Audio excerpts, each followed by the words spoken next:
محبوب کے رتبے پر دعا کی قسم اٹھائی اور کہیں پر فرمایا لا اقسم بہذا البلد، محبوب مجھے ان گلیوں کی قسم ہے جہاں تو پیدا ہوا ہے، مجھے اس شہر کی قسم ہے لا اقسم بہذا البلد وانت حل بہذا البلد۔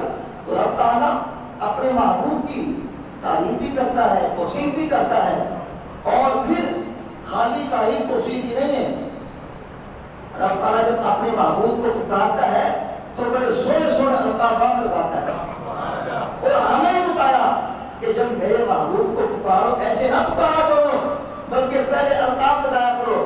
کبھی کہا کرو یا سید المرسلین، کبھی کہا کرو یا خاتم النبیین، کبھی کہا کرو یا انیس الغریبین، کبھی کہا کرو یا راحت العاشقین، کبھی کہا کرو یا جد الحسن والحسین۔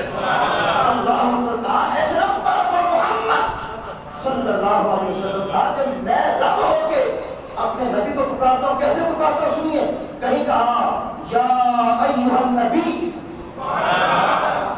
اے نبی کہہ کے پکارا، کہیں کہا یا ایھا المزمل، او کمبل اوڑھنے والے، او کمبل اوڑھنے والے، کہیں فرمایا یا ایھا المدثر، او چادر اوڑھنے والے۔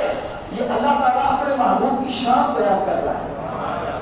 آج کا بڑے سے بڑا خطیب، ادیب، شاعر، محقق، واعظ، معلم، مفسر اور مفتی بھی حضور کی اتنی شان بیان نہیں کر سکتا جتنی میرے رب نے اپنے محبوب کی شان بیان کر دی۔ اللہ اکبر۔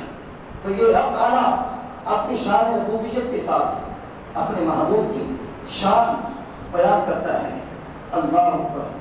جب رب تعالیٰ، جب حضور نبی کریم صلی اللہ تعالیٰ علیہ وسلم رب تعالیٰ کے ہاں اتنا مرتبہ مقام رکھتے ہیں، اتنی شان، عظمت اور رفعت رکھتے ہیں کہ اس کا رب، ہمارا سب کا رب اور فرشتے اپنے محبوب کے درود و سلام بھیجتے ہیں۔